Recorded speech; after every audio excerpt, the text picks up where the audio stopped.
I want to begin with the shofar. And the shofar, they say, has to be bent. Shvar means kind of hunched. But shipur in Hebrew also means to improve. So I think this is the simultaneous. In the word shofar, it is both to humble oneself, whereas the Baal Shem Tov says, you should bend, but don't bend. But what we're looking here for is not to beat ourselves up. I think this is one of the mistakes of Yom Kippur, is that we're trying to be self-flagellants in this kind of opportunity to really come to terms of improvement. We're looking for room of improvement. And it really is a literal breakdown. And what I want to just show you in this, every morning in this month, this is the month of Elul, and each morning we rise to the sound of the shofar. And it's still daytime. Traditionally, you don't play the shofar at night, but here we are, and it will be 3 different sounds. The first, well, it's a trick question. It's not a question. 3 different sounds, which are all the same sound. The tekiah, which is the initial blast, the shavarim, which means broken, and then truah, which means shattered. And this is, and then back to tekiah. Now, why I call this Eternity Now, and this is in process from Tisha B'Av all the way through to Sukkot that we're doing these programs. Welcome. Welcome. We've just begun with shofar, not a problem. Is that all of them are part of that same breath. And I think the acknowledgement of what we're trying to do here in Yomim Noraim, in these high holidays, is not have just 2 days a year where we're closer to divinity, our faith, but to realize how precious life is and how short our time is on this earth, and that each breath is a lifetime. If you have one breath, that is a lifetime. Yes? Rabbi, at some point, can you explain shattered? Because that's interesting to me. Yes. There's tekiah, Yeah. but do you mean, say something more about that, I'm shattered. just curious why they're having that. Breaking it into 9. So there's 1 beat, Right. 3 beats, 9 beats. But most important, before we begin to break it down in words, the sound of the shofar, to hear it, can be the most powerful liturgy you have. I think this is why people appreciate the Hebrew not knowing the Hebrew. I think often when you're just in an opera or you're in something that is transformative, that you don't know the language but you get the sentiment, this is the most humble instrument that we have. Actually, the Lubavitcher Rebbe, he insists here, I think I have this text. No, I had it somewhere else. The Lubavitcher Rebbe says it must be from a single horn. And it must be a unique sound only from that natural sound. The Talmud Rosh Hashanah says any sound from the shofar is inherently kosher. That's why it's so important to use a natural horn that is not manufactured, that's not multiple, and it's not performative. And all your job is to listen to the natural sound of your own, of this breath. And really what it's asking us to do is listen to our breath. So why I said tekiah is 1 pace. Tekiah is a single beat, so to speak. The shvarim is 3 broken beats. You're trying to break it down. So this is a metaphor, but I'm already, we're getting into it.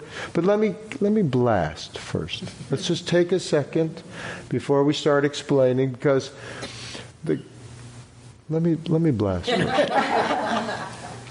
So, if anybody, it's tekiah, shvarim, truah, tekiah, and with each of them there's a call and response. The words help us not just give us what we're doing, but put language to the sound of the shofar.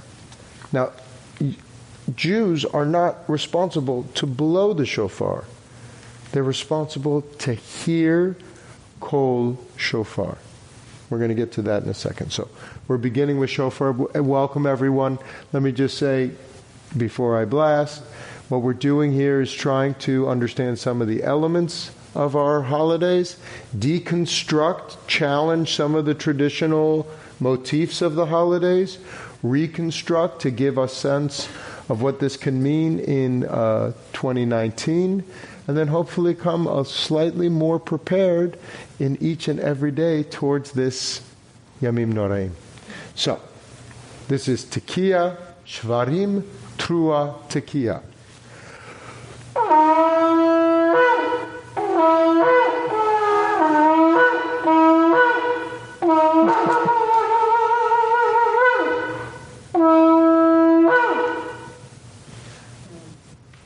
Now, that was a little fast.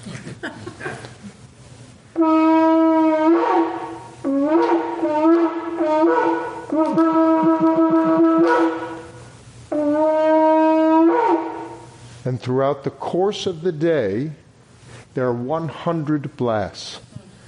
That gives you 100 moments of one moment. Now, everyone waits for the Tekiah Gedolah, which is how long you can last. We have a beautiful student here, Zach. He plays trumpet and he can recycle his breath, and so he could just go on and on and on. And yet, what I wanted you to hear in that initial blast is that one beat, here I can do it here, they should done, well, there is no wrong, they are the same beat. So that you're trying to both find your rhythm, break down that rhythm. So I would say for Shvarim, for example, what I did, what I'm going to do, and in the middle is where I'm at. And then what is this shattered? It's really a breaking down of, we've got it all together. Everything is so together. I have my checklist. I know what I need to do. I have all of my liturgy. I have my Aleph to Taf. But at some point between Rosh Hashanah and Yom Kippur, if you don't have a shattered moment, that its composite matter breaks apart, you haven't experienced full opportunity to reify that back to, and it always goes back to Tekiah. So shattered may be a little violent as language, but it's not simply broken, because this is not broken. This is us finding our way through. Welcome. Hi, not a problem. Hi, Millie. That the shofar is meant to break us down a bit. And I'm sure you've had this experience in sanctuary where you're listening to a lot of liturgy and your head starts to spin. But then at Yom Kippur, when that traditional liturgy comes, we find ourselves really in a place, who am I? What is my worth? What is my value? So that I can return to the self. This is why the Lubavitcher Rebbe was very insistent about a single shofar, so that you can hear your voice within that shofar. You're not trying to bring that collective moment. You're trying to see where you are and then how that relationship happens with the world.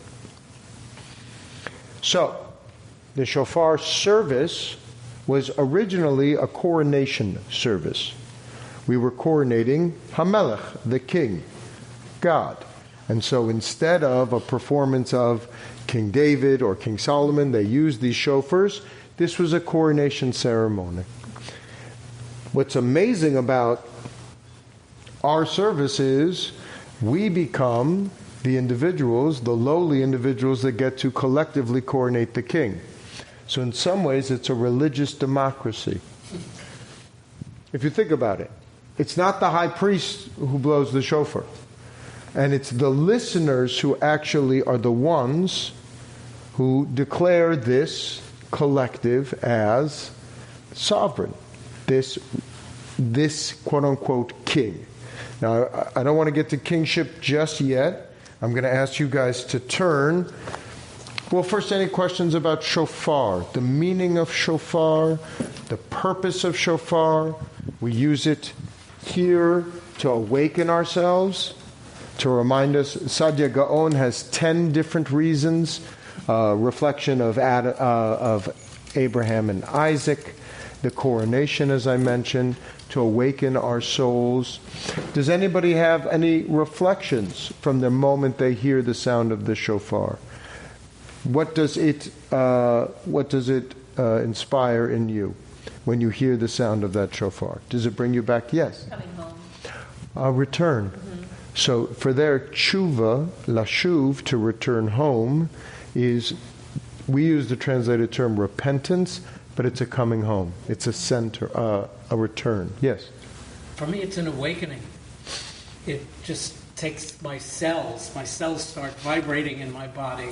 It's a call. Da-da, da-da, da-da, da-da. It's an awakening. Hit oreru, to arise and awaken. Yeah. It's primordial. Mm-hmm. It's primordial. You're just like, it just connects you to every human being ever. So it really takes you to the world. So it gives you a cosmic feel. Ground zero creation. Post-linguistic. It is not a matter of language. I don't have to argue the theology of the shofar. And I think that's really important, that everyone is welcome. Yes. Did you say that two shofarot are never played together? That it's always only one? According to the Lubavitcher Rebbe and according to the Mishnah Brura, there are later reinterpretations of this. Some people do one section solo. But for me, I find that to be of value. It's not a brass band. It's not a band. Well, I'm not trying to harmonize in that world. I'm trying to have a clarion call. And that's why, but even if in its stuttered breathiness, you hear one voice, kol shofar. This goes back to, I think, in a sense, monotheism, but these are metaphors. But what you're talking about, this return home, this centering, and a universal that is beyond language, I think is really what I hope for all of us, even when we're in the midst of our prayers. I do this too, and I can refer to the intellectual who is trying to compare what that commentary says and what this commentary says, what language is it. We're already in the wrong registry of return. Well, don't you think even the staccato stuff, it's almost like the universe, the earth, you being created, and then there was the big bang, and then it all comes back together. Back to a return. And that they're all the same pace. So you see, you can see your life as these ups and downs, but really it's all part of one breath. Yes?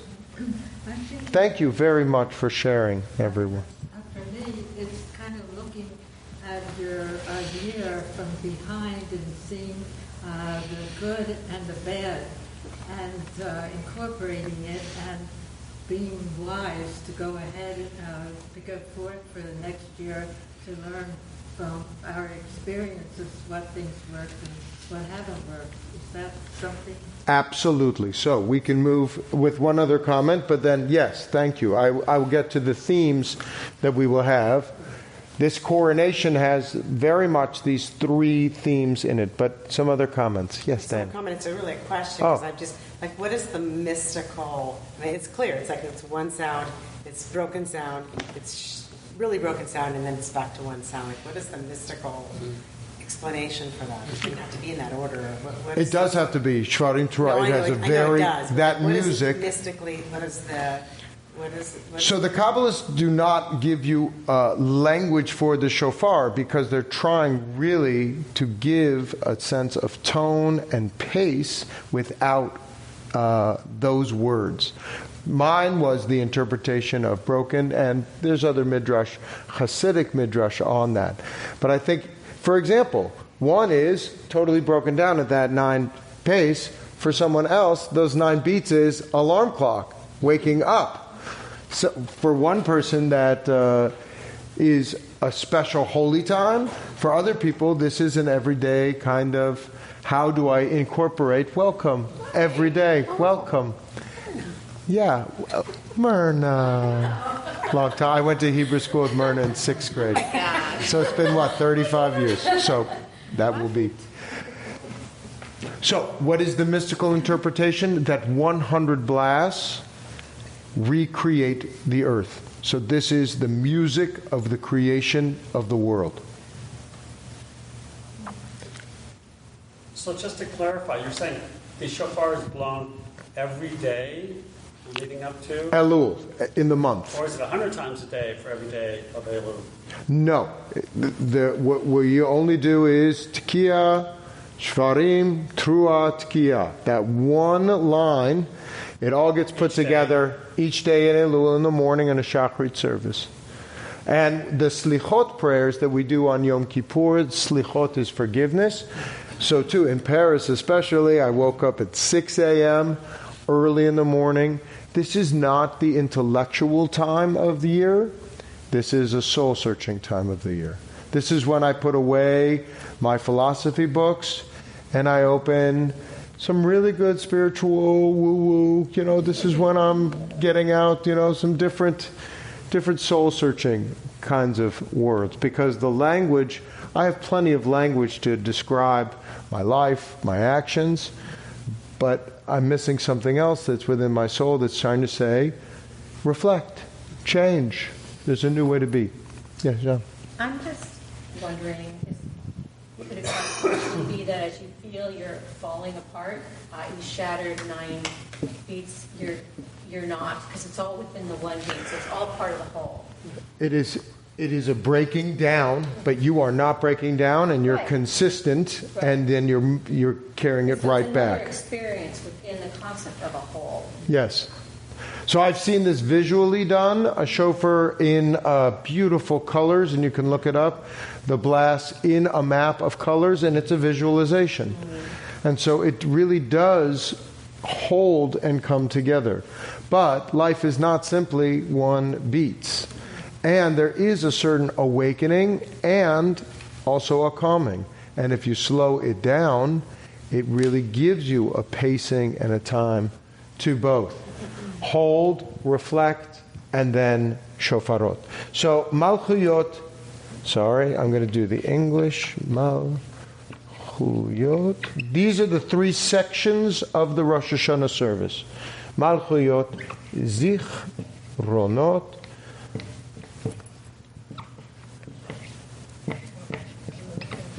and shofarot. Okay, so these are in the Musaf service, in the service of the Rosh Hashanah. Each of these shofar are liturgical sections that use 10 verses from the Torah, from the prophets, and from the writings that use these 3 words. Malchuyot, this is the first one I'd like to break down, which is kingship. Anybody kingship resounding? Does that sound right to you guys? You like kings? You think in England? It's a problem for Americans because we started by rejecting a king. Gerald Manley Hopkins, no king but God. But I would also say for even our own liturgy, and here this is just a general, I would not, we underestimate the wisdom and sophistication of our liturgists from as early as the Talmud and the Torah. They also had these same struggles with, let's say, for example, the Persian kings, Darius II. So he was called Melech HaMelachim, the King of Kings. So when we sing in Aleinu, Melech Malachei HaMelachim, the King of Kings, we're doing a wink-wink. We're saying, yes, God is king, but it's just one more king than all of your kings. So now I just want to say, every time I say Melech HaOlam, King of the universe, when I move to translation, I'm already lost. Blessed, oh God, the ED on blessed, I'm already done. Bless, I think sneeze. So translation is so difficult, but Baruch Atah, which is also a you, there is a locus, there is some sort of out there that's not a human, it's not a figure, but there is a direction to that prayer. Baruch Atah, then Adonai, we know is the word for God. Eloheinu, our collective God. Melech HaOlam. So this is where we say King of the universe. King of Olam, the world. That word really rings untrue for many people. And when we'll talk later about Avinu Malkeinu, if for some people who've been through feminist critique, Father King, you've just given me a double negative distancing, and I don't feel very connected to that phrase. But Malchuyot is something else. So now that was the deconstruction. Now let me try to reconstruct Melech. A Malk in Arabic, Ibn Malik, means possessor, holder. You could say also owner. And so sovereign what is sovereignty? It's a certain ownership. It's a holding. And this is where when I feel out of control, or I feel the world is out of control, or I feel my leaders aren't holding what we have a good choir. We'll see you at Rosh Hashanah. She's in the choir, they're performing. There's a lot going on tonight. No, she loves kingship, and she just can't stand when someone says that there is something beyond us as a collective humanity that is holding this universe, this moral universe. So when I say Melech HaOlam, I'm always thinking of 1 degree more than we can hold. Does that make sense?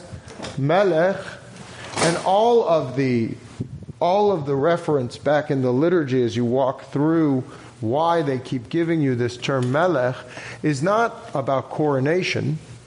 It's about holding, owning. Who owns this? I just had this discussion with someone about land and territorial rights.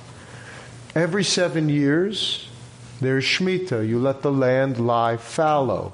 And every 49 years, you let... Oh, you guys discussed this? No, I said Shemitah. Oh, right, Shemitah year. Right. And every 49 years, there's the Yoval, the Jubilee, which allows loans to be forgiven. And a recalibration because you don't own, and every 7 days is a Shabbat. And each of these are called Truah. Each of these are called this same announcement of coronation. Why?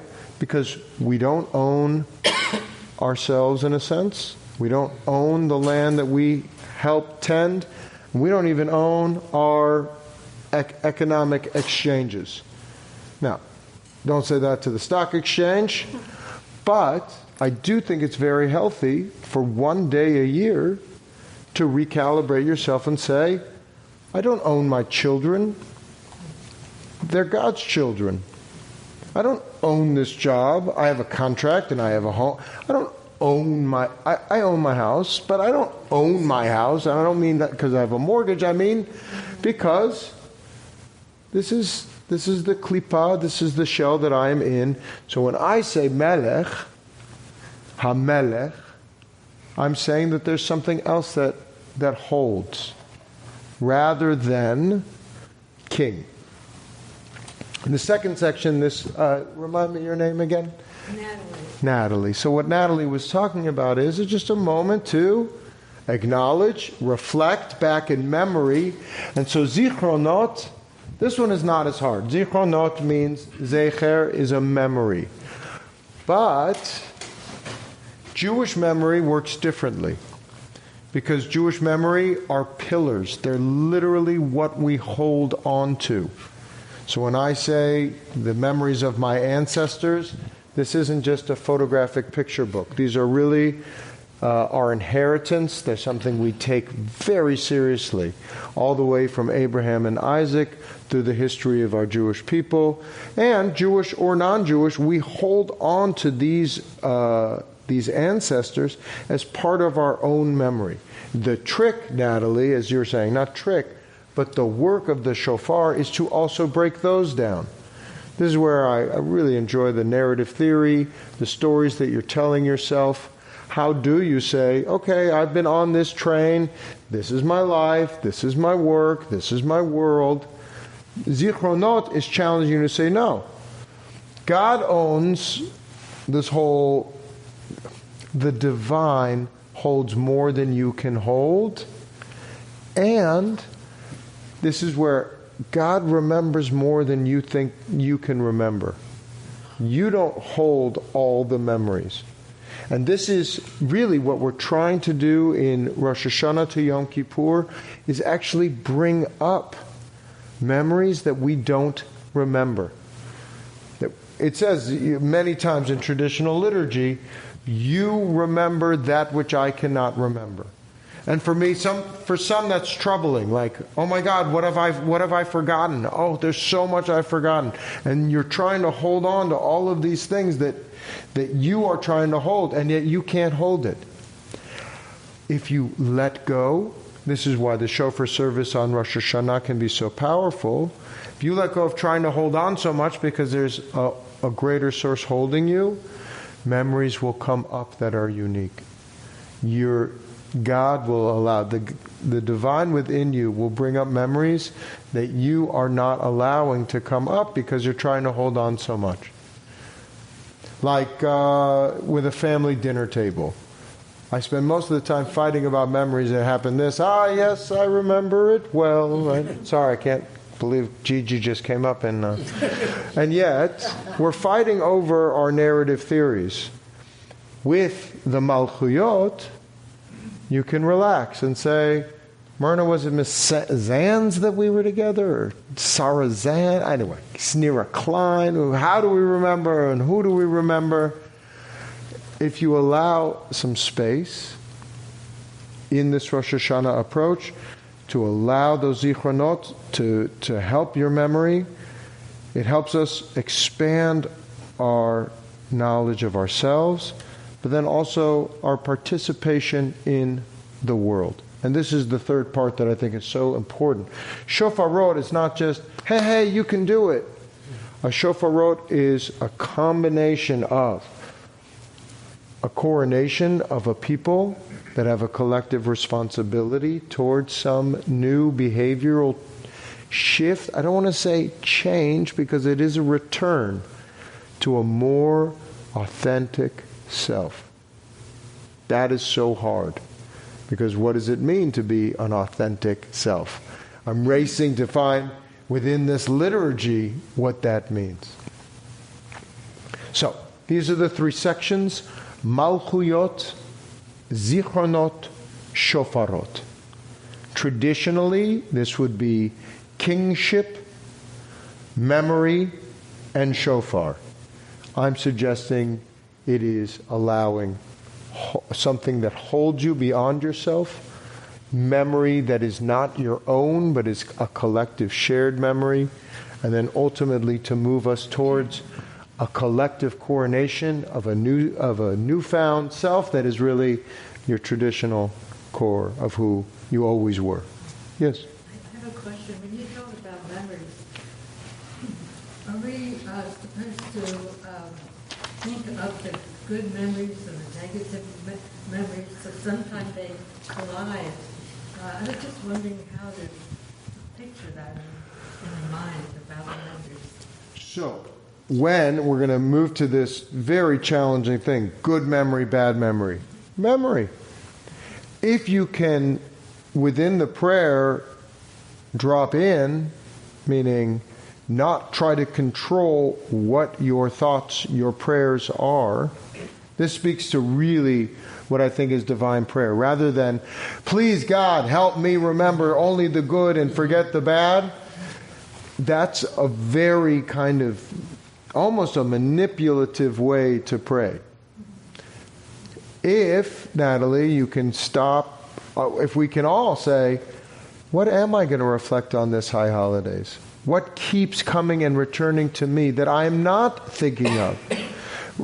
Is it good? Is it bad? Well, this is where I want to return back to maybe the most complicated prayer in our liturgy. So here I'm going to ask you to open 348.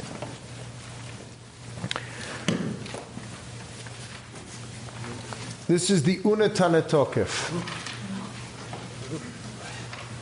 Unetane Tokef Kedushat Hayom. Oh, please, sorry.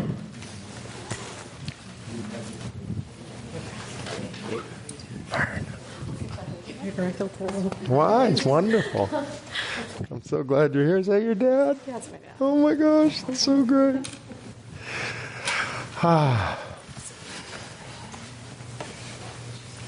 And why I wanted to move to this prayer in particular from the shofar is this line here. You see on 348, it's in the 347, it's 7 lines from the bottom. Uvishofar gadol yitaka v'kol demama daka yishama. That there is a great blast that is sounded, but there's a still, it's translated as still, it's a small, quiet voice. It's neither small nor quiet. The kol is the voice of the divine. Kol shofar is a divine voice. Yitaka is this blast. It's a big blast. But what you need to hear is, underneath that, a kol yidom is actually silent. And you can say it's thin, but dak, it's just ever so sensitive. It's kind of like when you see someone blustering, and you know inside, you could just see it, that little fear behind their eyes.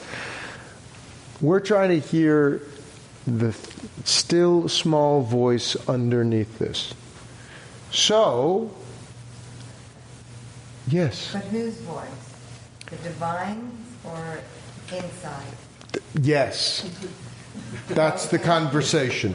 There we go. That's the conversation. That's exactly what Paul Tillich says is the interior, authentic interior dialogue. Not the on the this hand, stilling both of those on the one hand, on the other. Those are not the voices of the divine. Now, how do you know the difference? It's stillness. It's quality of truth. Because it's not trying to spin a story. So if I get a memory that comes up that is unique, that is a gift. So prayer here, just let's take a moment on prayer. I'm not looking for intercessionary prayer. I'm not asking, please God, make sure that I don't die, that I live. We should take a moment and really walk through Unetane Tokef, which was, there's a lot of debate as to when this came from, early Byzantine period, 6th, 7th century. A man, Amnon of Mainz, was supposedly going to convert to Christianity, and his fingers were cut off, but they didn't cut off his tongue.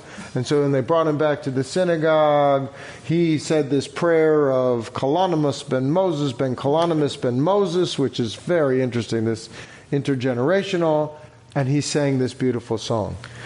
It was brought up during the Crusades. This liturgy really did solidify during the Crusades, during a very difficult period, and they were really asking themselves, who will live? Who will die? So now I'm on page 349. This is the one you remember. How many pass on? How many shall... already they've translated it. Who bekitzo, milo bekitzo. whose death is timely, who is not, who by fire, who is drowned, who by sword, who by beast. This seems to be a prayer that I am asking God, what is my lot?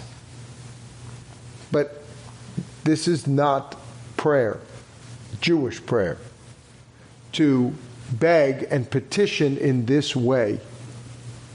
And I want to say, I don't think it's this liturgy's either. So first, questions on Unetana Tokef. This is done at Rosh Hashanah and Yom Kippur. It's one of the holiest sounds. Barosh Hashanah yikatehivun, uvyom tzum Kippur yichatehimun. Mi bacherev umi bachaya, mi barav umi batzama. That on Rosh Hashanah it is written, and Yom Kippur it is sealed. Now, I want to just take a moment on the Chatimah. Anybody like wax rings and wax and doing that sealing? That's what the seal is. So the writing is the writing of the script, but Yichatemun is putting the divine seal on the scroll. That there's a certain operation that happens between these 10 days that isn't our... I'm reinterpreting, trying to reconstruct this. It's not to give me the decree of this year is when I'm going to get a raise or this year is when I'm going to get ill. It's that this is the way I'm going to approach this year. This is my recipe. This is my talking points. These are my approach because I have truly taken this seriously. And therefore, by Yom Kippur, by that end, I have a marching order for myself that I have sealed. And Rosh Hashanah is when I'm writing that. What is this year going to represent? What is the opportunity that I have to be connected, alive, and in part with the divine? So many skeptics, atheists have said to this prayer how arbitrary and how it makes the divine seem like a game of blackjack. And that ultimately the last line, if you turn to page 352, Utshuva, utfila, utzedaka. Do you see how big those lines are, the first three words? But a return. And we could talk about the word repentance. Tefillah, prayer, and tzedakah, acts, ma'avirin et roa hagazera. Make easier what God may decree. So already, you know that can't be true. I mean, not a Jewish God. I don't think. God's not trying to make things easier. God wants you to work diligently to help you make through these very challenging times. Ma'avirin, avar means to pass through. Ma'avirin is the ability to not transcend what happens in life, but through introspection and through prayer, and yes, through good deeds, we know we will make it through whatever is decreed. Yes? I always have a big problem with this prayer. Yes. For many reasons. It's a challenging prayer, yeah. Not the least of which, it on one level it seems to be saying, at Yom Kippur, it's decreed, whatever's going to happen, and after that, you can't do anything. And for me, that process should be something that goes on for the whole year. I can understand taking 10 days to kind of get in the right direction. But the idea that it's sealed at Yom Kippur and after that it's hopeless. So what is sealed? So that's the question. Is the decree sealed? That's why I'm reinterpreting it. I don't think the decree is sealed. Yes? What I want to say about that prayer is I actually find it soothing. I'll tell you why. Because what I hear are the drumbeat of my ancestors, the same people from the shofar. That's what I hear. And I think of them they thought this stuff was, they're real. And it makes me feel connected. It makes me feel part of it. It's like a drumbeat. It's a drumbeat. Are you praying to the God of your ancestors, or are you praying to your ancestors? I feel connected. So there's a connection there. Connected. But do you feel connected to the liturgy of the words? Yeah, because it's all of us. Because it's all of us. Because in this last year, I'll just say, I do worry about who dies by fire. It's real. Who is drowned? Who by sword? These are real concerns. Now this, I think, is magic if I think it's sealed that I will be one of those people. But if I have the right introspection between Rosh Hashanah and Yom Kippur, I will live my life differently. And this is what I want to show you, is that I think it's a much more subtle theology than I pray, I get right. I don't pray, I will somehow not be in God's favor. And the original said, Mavtilin et ra gezerah, that they will cancel the decree, so that you could break it by good acts. And that, would you disagree with? No. You can, if you work towards peace, you can break that evil decree. If collectively we work towards environmental... Yes, Steve? The issue I always had was, how can you repent in 10 days for a year that has gone past, where maybe you didn't do things that you were proud of, and you don't get a get-out-of-jail-free card just because you show up to pray? So not only do you get a get-out-of-jail-free card, the time you served is double credited to you, the rabbis say. This is, at first I mocked it for me, but I think it's a very powerful thing that when you face your own problems diligently and openly, this is why verbally and making that confession, that has now become part of my strength, and it's actually gives me the fodder to move forward in a way that someone who's never done it doesn't have. But wouldn't the greatest deed and the greatest promise to be to do it all year long, instead of letting it pile up to the end of the year? So I think when it's saying mi bekitzo, mi lo bekitzo, it's asking for this year to come. Are you suggesting that? Well, every day, by the way, slach li ki chatati, every day, 3 times a day, I am trying to reflect on this. I think for this is the MO. What's our modus operandi towards the year? And from Rosh Hashanah to Yom Kippur, I'm saying, I've got to do this differently. Or, see, it's not even differently. I got to return back. I got to get back to my first principles of who I was before I got tweaked, before I got shifted. And you would hope every day is a chance for Yom Kippur. Every chance is a day for tshuva. The ceiling is, on this collective day, we set our world in a certain direction. So because there's a certain writing, so it's like, at some point you got to turn in the paper. At some point you've got to stop editing. Is it into or unto? And I think you're right. I think it's into.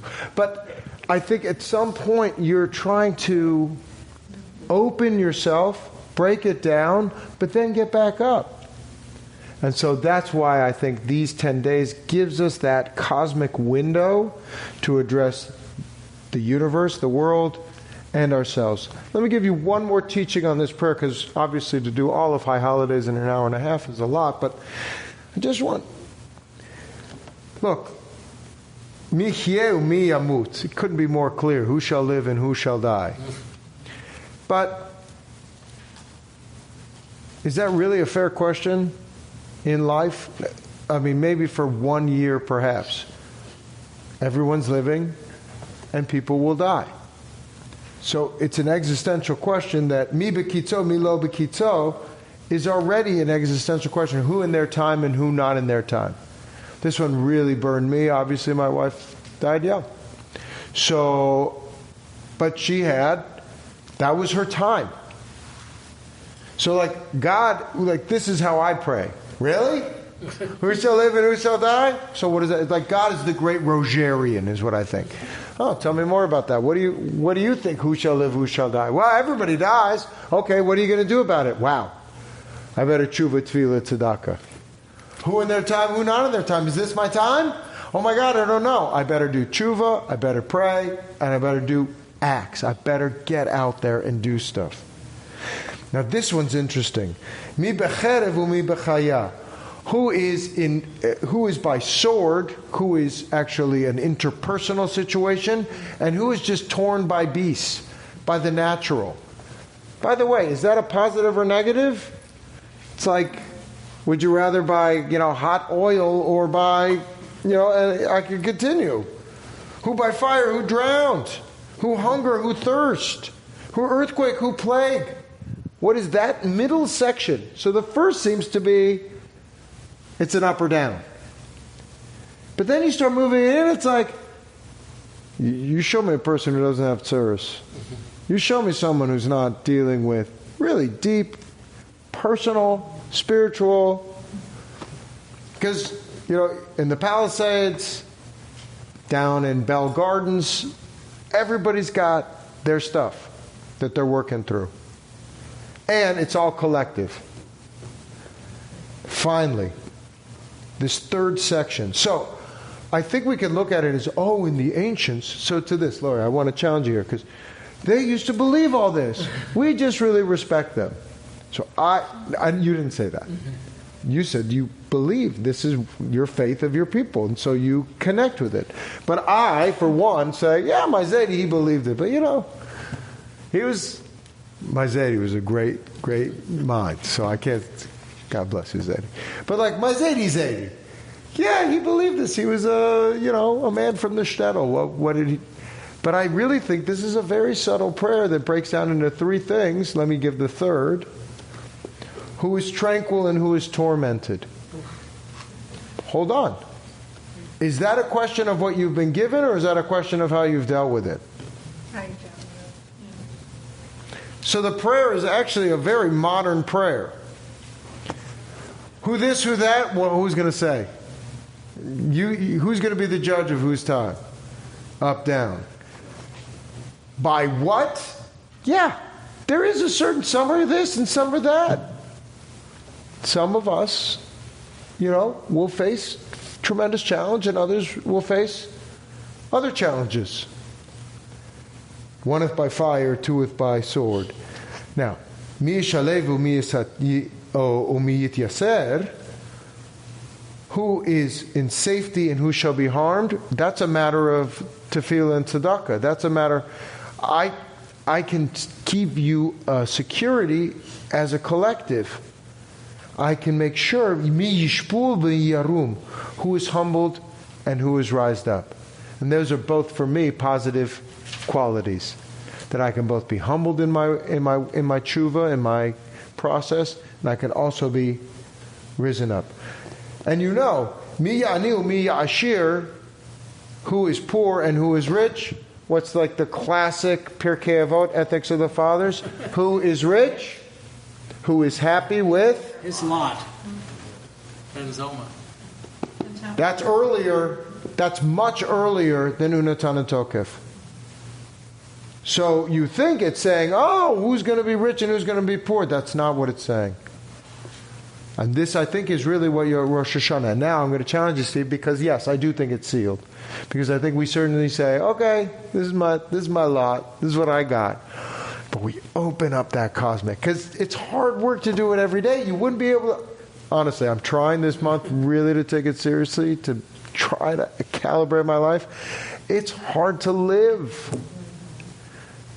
It's hard to live. To say, I'm going to be a man of such integrity that every word that I say will be with depth and meaning. Guess who I don't call? Anybody. Wow, what a pious monk you are. Yeah, as I've told you guys, it's easy to be Zen in a garden in Japan. But during that Yom Kippur, let's not just look and say, he's there. Well, I'm doing so many other things. So, Dana, yeah. So when you read this prayer, you can almost read it two ways. You can read it just about me, Yes. Me, and then you can read it about me as part of a bigger community. And it sounds very different. Which way is it supposed Explain. to go? So explain.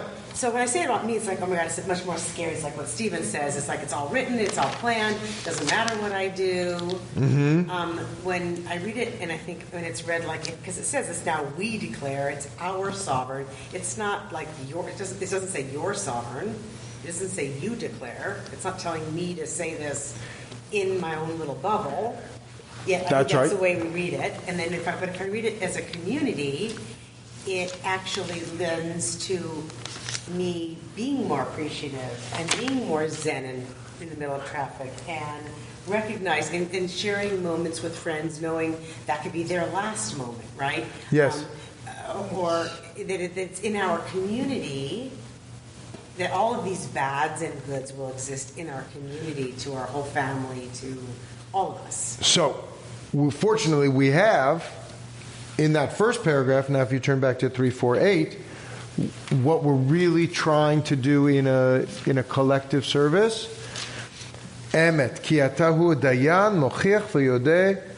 You are the one who comes and sets before each of us that we're all in this collective. We're like this flock, notarikon. Some see it as a march, but again, all my metaphors are kind of corrupted by like a line 2 by 2. Now I think of a very different line of selection process. But what it was a military parade perhaps in Roman period, or a sheep and a flock. So it is a collective, but you get your moment. You both have your personal moment and you have your collective moment. And I think that actually happens every Yom Kippur, is that we're in our own worlds, but you see everybody's flowing in their own worlds. And so there, I think it can be, it's not roa your gezerah, so the back to this returning. See, repent implies there's a humbling, there's a prayer, there's an expression, and then there's righteous action that is hagezerah, the decree. It's not your decree. It's not gezeratech. So I think you're right. It is personal, but it has a very different translation. But one thing is for sure, the very end, you are their creator. Ki ata hu yotram v'ata yodeh yitram. You are the creator, and you know each person's inner essence. And we also know we're just flesh and blood. So we can't hold it. So, yes, George, please. Good, new voice. It's very personal. But my wife of 50 years died about 12 years ago.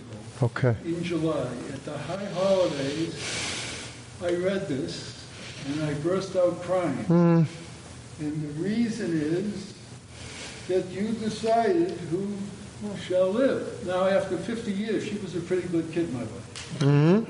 Yeah. So there was no big sins.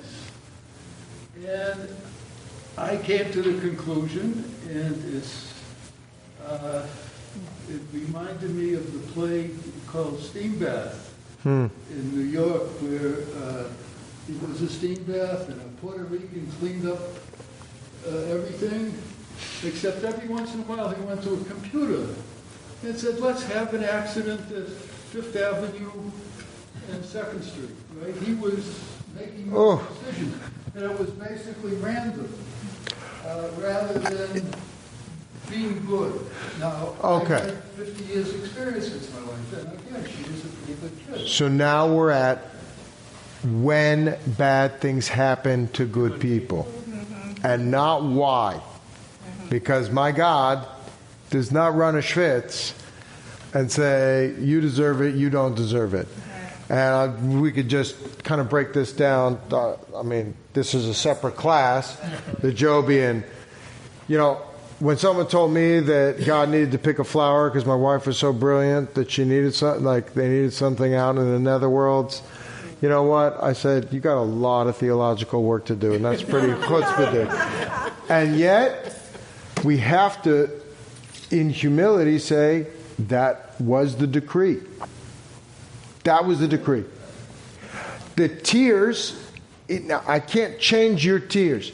They can be tears of anger. We're going to get actually to that section soon, which is Avinu Malkeinu. Because I can say, cosmic metadaddy, my infinite intimate, the thing that's holding all of it and knows all my deepest secrets, what up with that? And that's my journey to try to figure out and understand. And I still go back to tshuva, tefillah, and tzedakah. I pray on it. I think about it. I return to that. Not her moment, but who I am. And this was humbling beyond a partner that I truly did love. I didn't have 50, I have 14, but my life is clearly meant to be that and.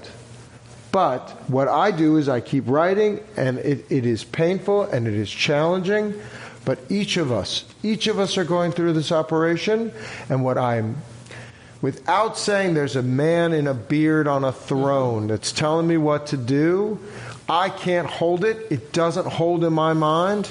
I can walk through all of the analogies, and this happened, and she deserved it, didn't deserve it.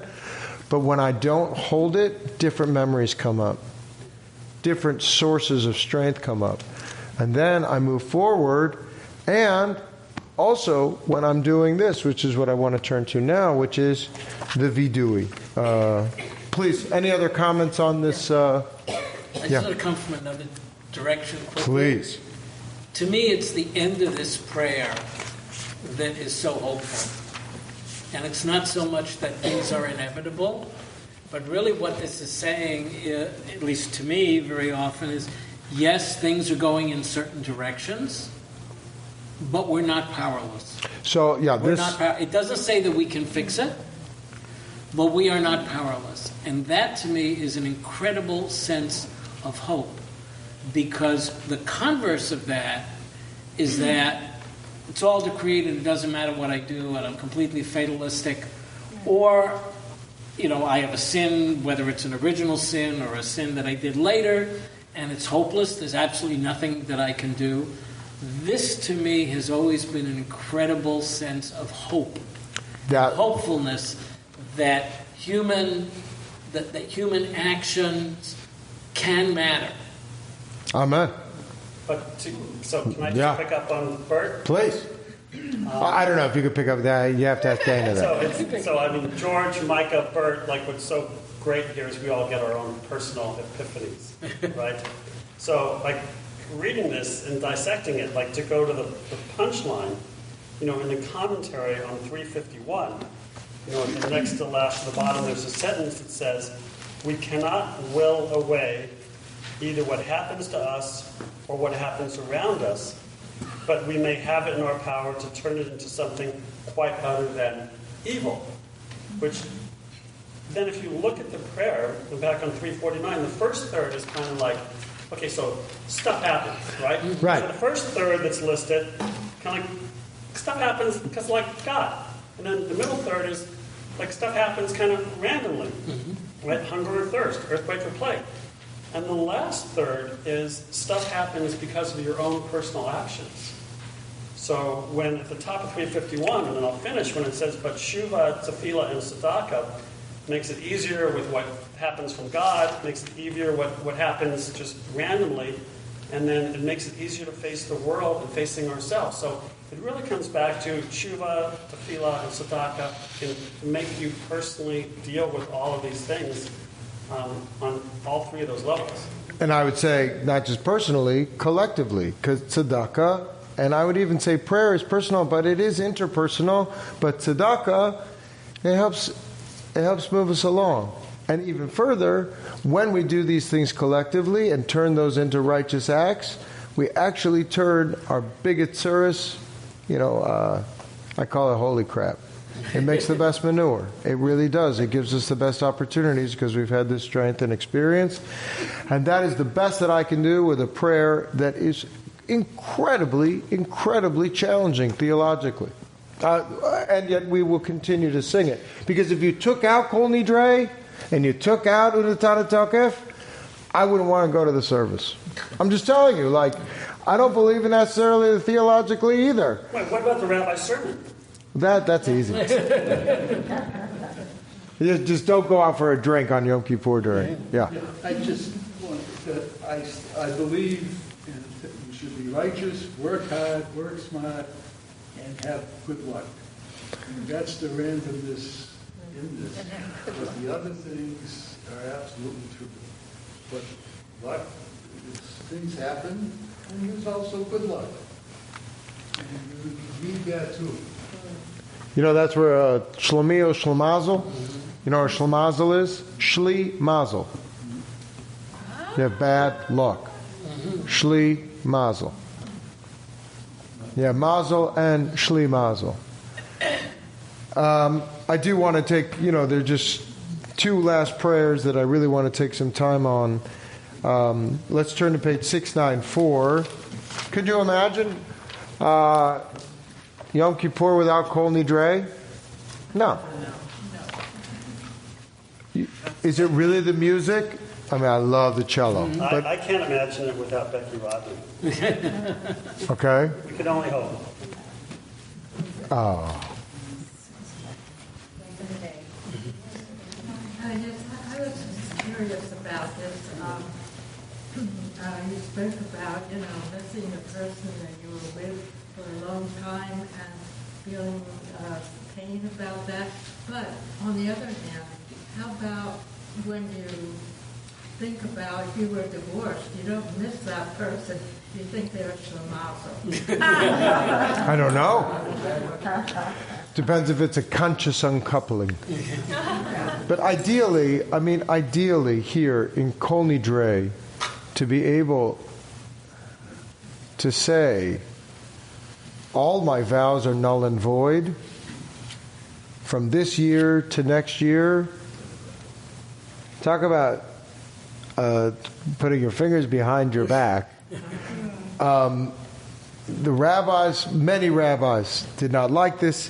Kaplan attempted to avoid this problem. He wanted to substitute Psalm 130 while chanting traditional melody. It didn't work. It's in it. It's part of our liturgy. Now, I guess it was Rashi's grandson who changed it from last year to this year to next year. Okay, first let's take a step back. Kol Nidre, all my vows, all my vows, all my promises of abstinence, all formulas of prohibition, all declarations of austerity, oaths that bear the name of God. We might have sworn and then forgotten. Whatever earnest, well-intentioned vows we might have had are null, dissolved, lifted off, canceled, made void. All of them, we say, no longer. So first of all, this created some problems for non-Jews. All your vows, all your deals. Second of all, who am I saying this to? God, in front of community, in a Beit Din. In the moment of my most sincere aspirations. So what can this mean? Now, I actually don't think it's just the music, and it's in actually a lot of the Aramaic. It's Aramaic is intentionally archaic. I mean, how many the acharimnas do you see? The abanas. I mean, these are really difficult technical terms that no one was using. So it's medieval in its structure and form to give you an incantation. So you could say that it's just the music, but I do believe it's healthy to say from last year to this year. Oh, here, this is from Alain de Botton. Do you know him? This is a great philosopher. Oh no, I had that. Where is it? So he basically said it's a genius thing. It's like when you're a little kid. And the child says, I promise I won't do it again, but I can't promise that. I promise I won't do it again, but I'm going to do it again. That within each of us is this imp of the perverse that says, I'm really trying to be good, but I know that I'm going to mess up again. So it is this very thing, like crossing your fingers and moving it forward. And he loves that about just the psychological profile of that individual. That's one interpretation, reconstruction of it. I will suggest something else. I'm just going to try to be as plain as possible. From last year to this, you made a bunch of promises. You didn't keep them. Let it go. They're canceled, they're null and void. Why? Because you didn't. Now what are you going to do about that? Like, to have that permission to release all the things that you didn't do. I think this is the irony of Yom Kippur. We spend all that time thinking about all the things we didn't do. I'm so sorry, I'm bad, I didn't, I should have, I could have, I would have. Stop shoulding on yourself. If you can truly believe that all of the things that you promised that you were going to do, that, juice cleanse that never happened, stop. Now you can choose again. Bli neder, there's a very important principle in rabbinic law. Rabbis hated neders. They hated oaths. Why? Because you're putting yourself up to something that you're setting yourself up. God didn't ask you to do that. So taking it at its word, now this is nidare. This is not nidreinu. This is not contracts. Because a contract is between you and somebody else. So that's why I think it's very important. I'm surprised. All solemn vows. No. All my vows. All my promises. All the things that I said I was going to do this year didn't happen. Notice, when does Kol Nidre happen? See, I think the rabbis were on to something here. Is it the evening of Yom Kippur, Kol Nidre? Trick question. Is it the evening of Yom Kippur? It's Erev. It's not. It's even before Erev. It's before. You remember, what do you wear? You wear a tallis. Mm-hmm. You're not supposed to wear a tallis at night. Now they say it's because you're only having a court. Courts don't meet in the evening. But it's a separate service. It's a rider. And I think it's kind of brilliant. It's putting a little prequel to your evening to say, which is also really important, you have a meal of satisfaction that you don't, before you go and break yourself down, you're going to be successful in this. We're going to do this. And the fasting is just a way to clear yourself out, to be a person without action. It is not to cleanse thyself. It is to not eat, drink, be intimate, be social, be creative, because you are in yourself. So that's why Kol Nidre, taken literally, all the things that I said from last year to this are null and void. And God says, Salach li kidvarecha. Have you ever done this when you I forgive you as your word. That's a quote from the Torah. Because you said, I'm sorry, I will forgive you. And that's a powerful thing. Have you ever tried to apologize for something you said you were going to do, and then you didn't do? What is always the response on the other end? Or usually? Total, yeah. I know, you said you wanted to make me a photo album, and you never made the photo album. You said you'd get me whatever it may be. So that you can move forward and then take a different accounting, not of what you didn't do, not of the subjunctive form. Aaron used to say the subjunctive is the worst form in grammar. Coulda, shoulda, woulda, mighta. So that then you can really say, Ashamnu, Bagadnu, Gazalnu. We, collectively, we did these things. We have these collective actions, and we are contrite. Got other questions on that? Kol Nidre. So that would be my reconstruction of Kol Nidre, which is between me and me. That's between me and me, yeah. I'm going to say, there are many cleansing rituals and words in a lot of religions. But can you imagine if you could never cleanse that and never start again? Yeah. It would just add up and add up and add up, and it would be a bigger and bigger and bigger weight. Debt. Or A bigger debt. But to me, you've got to have the other piece. You've got to have the and therefore.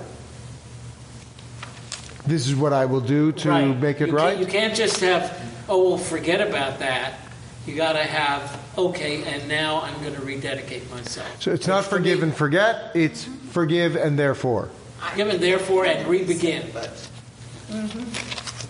like hitting the reset button. Right, it's re-begin, reboot. But you can't forget the part of when you make a promise, you still want to Right. make a promise that you feel that you're going to keep. Yeah. Right? That's just part of our everyday character. If we're going to be making promises, we want to try and keep that. And this is not saying, hey, don't worry about your promises all year long because you can reset it during Kol Nidra. It's saying be very careful about promises you're about to make in this coming year, and an acknowledgement. Look, you have to admit you've done wrong, demonstrate some remorse. You have to have some verbal confession of this. This is, remember, I'm saying to yourself, Kol Nidrai, with the yud, that's me. I'm not talking about negotiated contracts with other people. That we want to keep our promises. We should be very clear. Right, that's the part that I'm articulating out loud to myself, that you've got to remember every day promises are important, promises matter, you want to keep your promises. Clearly, we're all going to fail.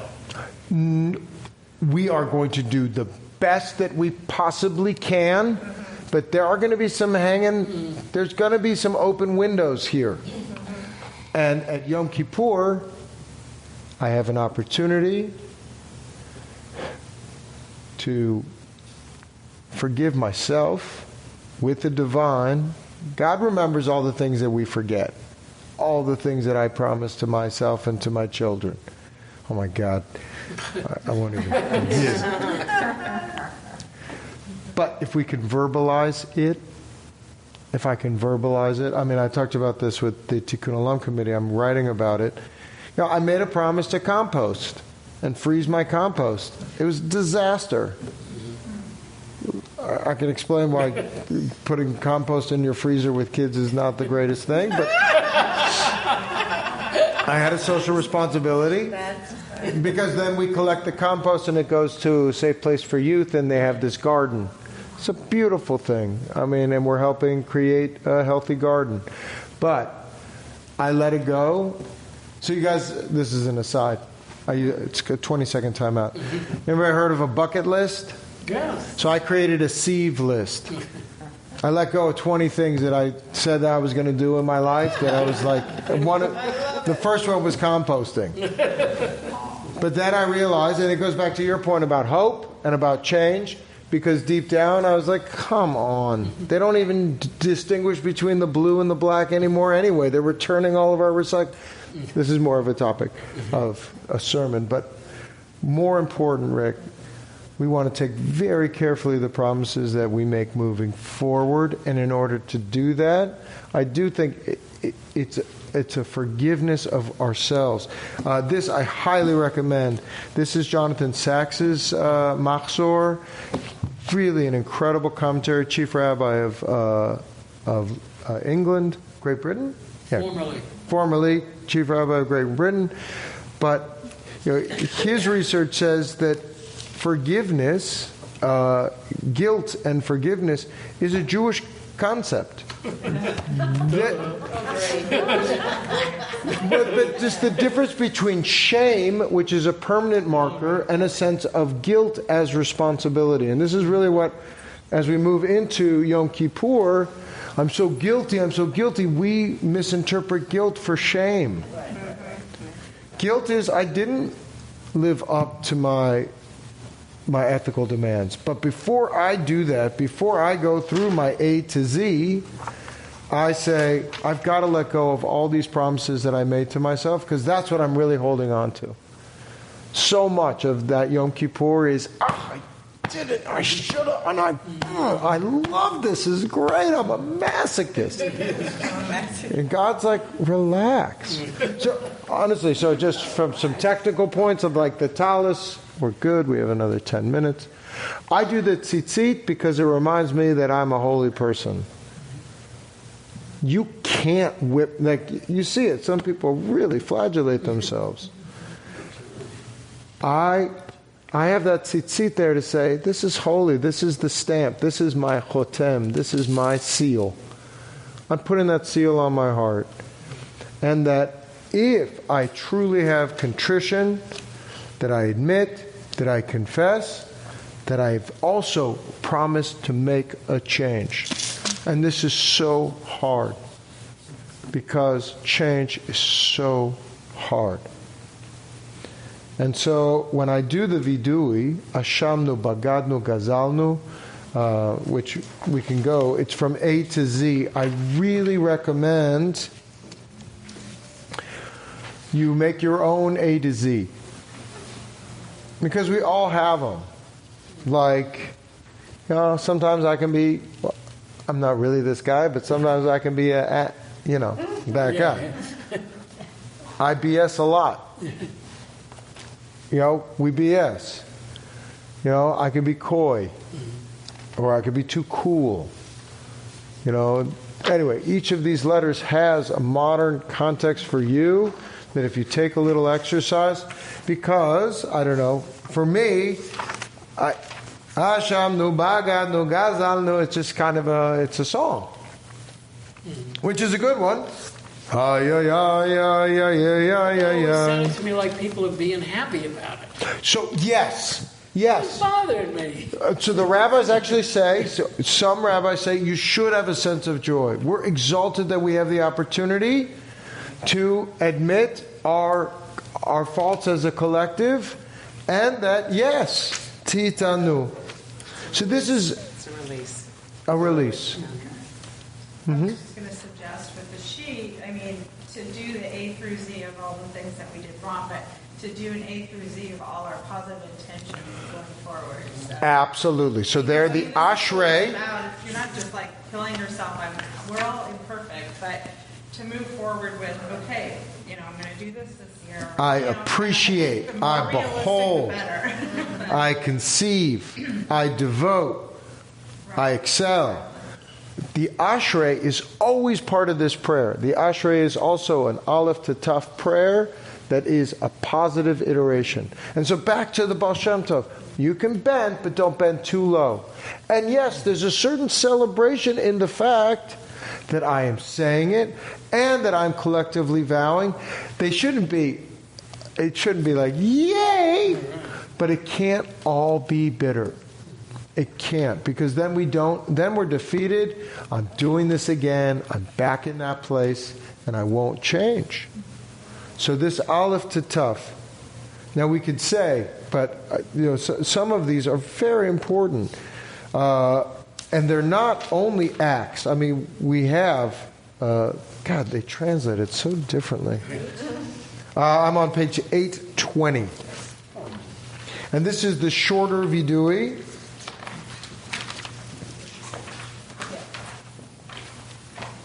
$8.20. So you see that it's an A to Z. Aleph, Bet, Gimel is the A, B, C. Bagadnu, Gazalnu is stealing. Dibarnu Dofi is defamation. Avinu. Avinu is an intentional rebellion. An open rebellion. Hirshanu, we were nasty. Zadnu was transgression. Hamasnu is we use violence. Now, it's collective. This one is not kol nidre. This is not personal. It's collective. But here I would, in a reconstruction, what is our role? What is our responsibility in? So like, when I was younger, I would say, well, I haven't murdered. Well, I guess other people have murdered.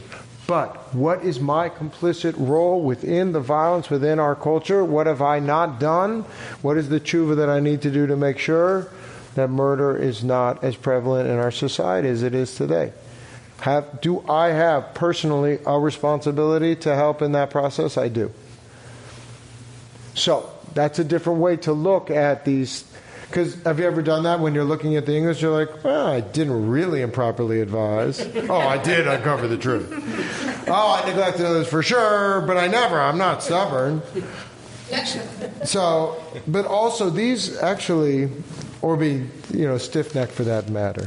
What is your personal agency? But it is a type of celebration. It is a tefillah. I'm celebrating the fact that I can do this, that I have a responsibility. I'm owning up to it. I'm sharing it. And then I can say, which is so hard. Like, do you remember this? Areshet Sifatenu?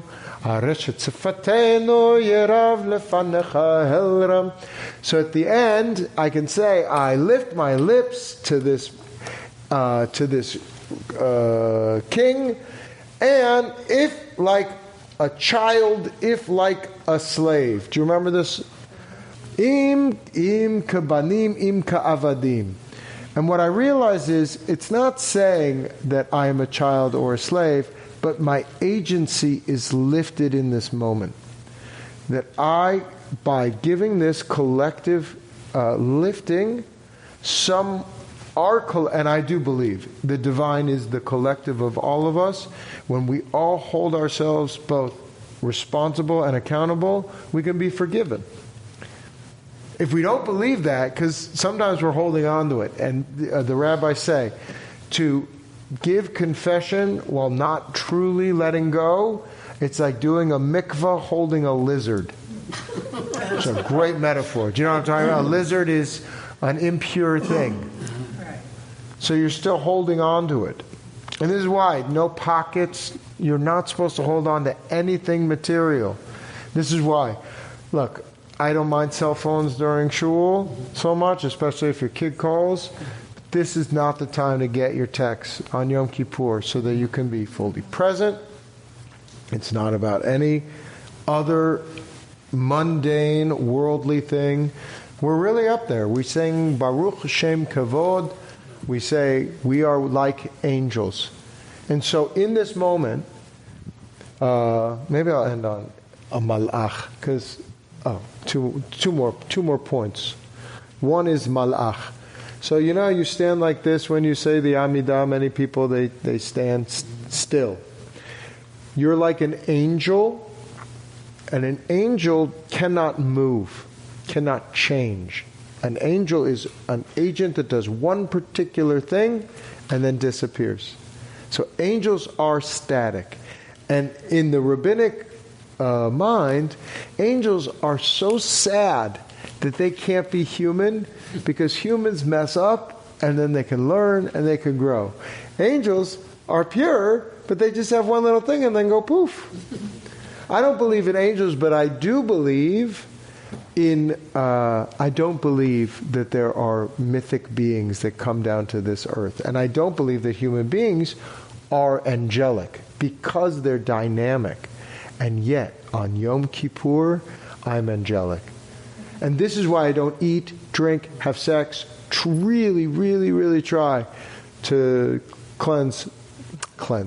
to clear my head, is because one day a year, I'm sitting in shul all day.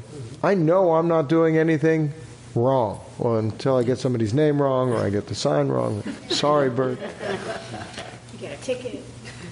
That I am working towards something, right. And then you swear, but I am working very diligently on taking this liturgy that is my inheritance. It's my patrimony and my matrimony. Why don't we say matrimony? I know that means marriage, but like we say patrimony, but can it be like my mother's inherited stuff too, my matrimony? So, and with that, I have a responsibility not to discard the text. This is with great respect to Rabbi Kaplan. I don't want to change my liturgy anytime it doesn't suit my needs. I have enough creative, intellectual ability and spiritual strength to use the words of my ancestors so much that I'm going to say this. This is what I'm working on now. I believe with a complete heart in the coming of the Messiah. I don't. I don't believe in a man or a woman on a donkey that's going to come and save my world. If that's what you think that's what that means. For me, I have to believe with full faith, because faith can't be partial. And so I have to believe. Ani ma'amin, this is a challenge to myself, to believe fully in this smichut, in this nominative form of Biviyat HaMashiach, which means in the coming of something that is smoother, that is collective, that is aspirational, that is divine. That I believe fully. I will say it here publicly, I am a Jewish progressive. That we are working towards something that will help make it better. Now, when I'm singing in the Chassidus, it's beautiful. Now, I can sing just as full with a voice, and this is what I want to return back to the beginning of. We can be skeptical and we can be critical, but we should never lose this great patrimony of ours, this great inheritance, and we can sing with a full voice all of these prayers, from Kol Nidre to the sound of the shofar. This is our Torah, this is our mitzvot, and we should celebrate them. So, to a great Elul, it's really a pleasure. We'll continue our study, and thank you.